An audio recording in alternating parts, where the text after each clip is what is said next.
Next topic है अपना अज का एडवांटेजिज या फिर बेनिफिट्स ऑफ ई पेमेंट। हुण इहदे विच असीं डिस्कस करन जा रहे हैं कि ई पेमेंट करन दे की मैरिट्स ने की फ़ायदे ने जिहदा करके असीं ई पेमेंट सिस्टम नूं जिहड़ा है ट्रैडिशनल बैंकिंग नालों जिहड़ा है वो ज़्यादा इंपॉर्टेंस दिंदे आ या हुण हर जगह ते जिहड़ा ई पेमेंट सिस्टम जिहड़ा यूज़ किया जा रहा ਉਹਦੇ कुछ बेनिफिट्स ने इसे करके जिहड़ा है ये पेमेंट सिस्टम जिहड़ा यूज़ किया जा रहा जिहदे विच सब तो पहला पॉइंट है electronic payment system is helpful to customers. जिहड़ा इलैक्ट्रॉनिक पेमेंट सिस्टम है ये कस्टमर के लिए बहुत हैल्पफुल है क्योंकि ये कस्टमर के लिए जिहड़ा बहुत कन्वीनियंट है कि कस्टमर जिहड़ा है वो परचेज जिहड़ा है बड़े आराम दे नाल कर सकता है। उसदे परचेज के बदले जिहड़ा है जदों वो पे करता है उन्होंने किसी भी तरीके की कैश होल्ड करने की जिहड़ी जरूरत नहीं पैंदी या उन्होंने कोई चैक जिहड़ी है पे करने की जरूरत नहीं पैंदी। वो बड़ी आसानी के नाल जिहड़ा है वो ई पेमेंट सिस्टम को यूज़ करके debit card credit card use करके जो वो पेमेंट कर सकता है कन्वीनियंटली। ये बहुत कन्वीनियंट वे है कस्टमर वास्ते। सो पहली जी बेनीफिट है वो कस्टमर के लिए जाती है कि कस्टमर के लिए बहुत कन्वीनियंट है। दूसरी जी यदी एडवांटेज है वो जाती है सप्लायर नूं। सप्लायर नूं पेमेंट रिसीव करनी जी बहुत आसान है, बहुत ईजी है। सारा सिस्टम ऑटोमेटिड है क्योंकि उन्होंने ज़्यादा पेपर वर्क नहीं करना पैंदा, डॉक्यूमेंट्स नहीं बनाने पैंदे, कई काफ़ी सारे क्लरिकल काम नहीं करने पैंदे क्योंकि ये सारे काम जोड़े ये एलिमिनेट हो जाते हैं। क्योंकि जो ई कॉमर्स के जरिए या कह लो कि ई पेमेंट सिस्टम के जरिए जो असीं किसी को पे करते हैं सो ये पेमेंट जी ऑटोमेटिड होने का करके ये अपने आप ही इनकलूड हो जाती है या कह लो कि अपने आप ही जी है ये पेमेंट जी वो कंप्लीट हो जाती है जिदा करके किसी भी तरीके का कोई डॉक्यूमेंट जोड़ा है या फिर कोई क्लरिकल जॉब जी वो करने की लड़ नहीं पैंती। ये बहुत ईजिली जोड़ा है वो मैनेज किया जाता है विद सिक्योरिटी। तीसरी एडवांटेज बैंक पेमेंट मैनेजर्स नूं जाती है यानी बैंक वास्ते कि बैंक वास्ते भी बहुत आसान है।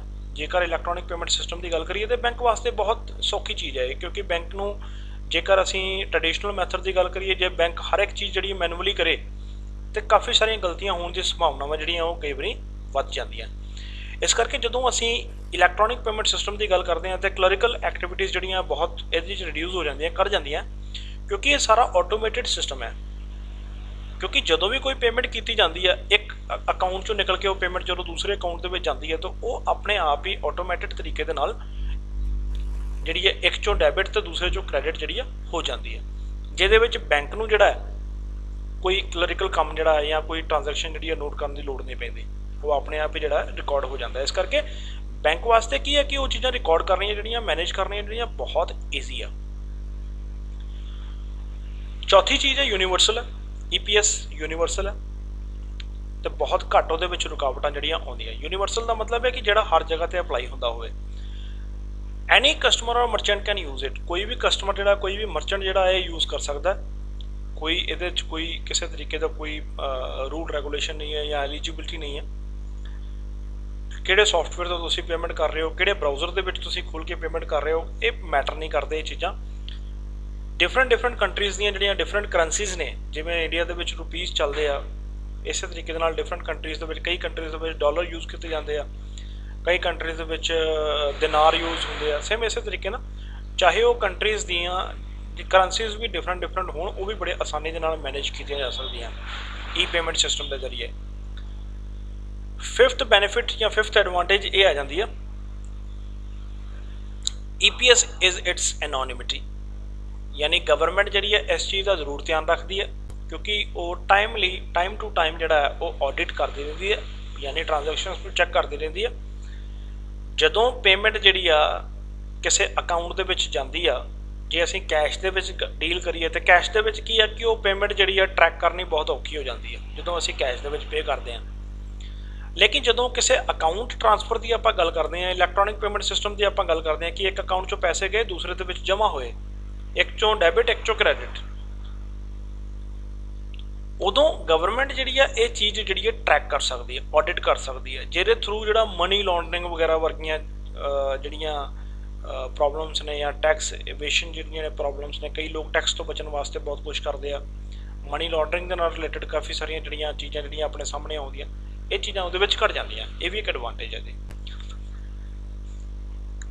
ਇਲੈਕਟ੍ਰੋਨਿਕ ਪੇਮੈਂਟ ਸਿਸਟਮ ਜਿਹੜਾ ਮਾਈਕਰੋ ਪੇਮੈਂਟ ਵਾਸਤੇ ਬਹੁਤ ਸੁਟੇਬਲ ਹੈ। 6 ਪੁਆਇੰਟ ਜਿੱਥੇ ਕਾਸਟ ਜਿਹੜੀ ਆ ਕਈ ਵਾਰੀ ਕੀ ਹੈ, ਜੇਕਰ ਟ੍ਰੈਡੀਸ਼ਨਲ ਮੈਥਡ ਦੀ ਗੱਲ ਕਰੀਏ ਉੱਥੇ ਕੀ ਹੈ ਕਿ ਟ੍ਰਾਂਜੈਕਸ਼ਨ ਕਾਸਟ ਜਿਹੜੀ ਕਾਫੀ ਵੱਧ ਜਾਂਦੀ ਹੈ। ਇਸ ਕਰਕੇ ਮਾਈਕਰੋ ਪੇਮੈਂਟ ਵਾਸਤੇ ਜੇਕਰ ਛੋਟੀਆਂ ਪੇਮੈਂਟਸ ਕਰਨੀਆਂ ਆਪਾਂ, ਉਹ ਬੜੀ ਆਸਾਨੀ ਦੇ ਨਾਲ, ਬਹੁਤ ਹਾਈ ਸਪੀਡ ਦੇ ਨਾਲ, ਬਹੁਤ ਕਨਵੀਨੀਅੰਟਲੀ ਜਿਹੜਾ ਬਹੁਤ ਘੱਟ ਖਰਚੇ ਦੇ ਉੱਪਰ ਜਿਹੜਾ ਅਸੀਂ ਕਰ ਸਕਦੇ ਹਾਂ। 7th ਪੁਆਇੰਟ ਹੈ ਕਿ ਇਹ ਬਿਲਕੁਲ ਇਨਐਕਸਪੈਂਸਿਵ ਹੈ, ਬਹੁਤ ਸਸਤਾ ਹੈ। ਇਲੈਕਟ੍ਰੋਨਿਕ ਪੇਮੈਂਟ ਸਿਸਟਮ ਜਿਹੜਾ ਸਾਨੂੰ ਬਹੁਤ ਸਸਤਾ ਪੈਂਦਾ।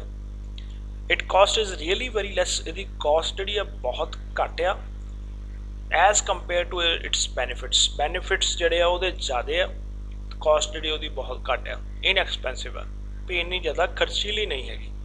ਸੋ ਇਹ ਕੁਛ ਬੈਨੀਫਿਟਸ ਨੇ ਜਿਨ੍ਹਾਂ ਬੈਨੀਫਿਟਸ ਦਾ ਕਰਕੇ ਜਿਹੜਾ ਹੈ ਆਮ ਕਸਟਮਰ ਜਿਹੜਾ ਹੈ ਉਹ ਇਲੈਕਟ੍ਰੋਨਿਕ ਪੇਮੈਂਟ ਸਿਸਟਮ ਵੱਲ ਜਾ ਰਿਹਾ, ਚਾਹੇ ਉਹ ਕਸਟਮਰ ਹੋਵੇ ਚਾਹੇ ਉਹ ਮਰਚੈਂਟ ਹੋਵੇ, ਬਾਇਰ ਸੈਲਰ ਦੋਨੇ ਹੀ ਜਿਹੜਾ ਹੈ ਇਲੈਕਟ੍ਰੋਨਿਕ ਪੇਮੈਂਟ ਸਿਸਟਮ ਨੂੰ ਪ੍ਰੈਫਰ ਕਰਦੇ ਆ, ਈ ਪੇਮੈਂਟ ਨੂੰ ਪ੍ਰੈਫਰ ਕਰਦੇ ਆ। ਸੋ ਇਹ ਹਰ ਇੱਕ ਵਾਸਤੇ ਜਿਹੜਾ ਬੜਾ ਬੈਨੀਫਿਸ਼ਰੀ ਹੈ, ਚਾਹੇ ਉਹ ਕਸਟਮਰ ਦੀ ਗੱਲ ਹੋਵੇ, ਚਾਹੇ ਉਹ ਕਿਸੇ ਕੰਪਨੀ ਦੀ ਗੱਲ ਹੋਵੇ, ਚਾਹੇ ਉਹ ਕਿਸੇ ਬੈਂਕ ਦੀ ਗੱਲ ਹੋਵੇ। ਸੋ ਹਰ ਇੱਕ ਬੰਦੇ ਲਈ ਇਲੈਕਟ੍ਰੋਨਿਕ ਪੇਮੈਂਟ ਸਿਸਟਮ ਜਿਹੜਾ ਹੈ ਉਹ ਬਹੁਤ ਵਧੀਆ।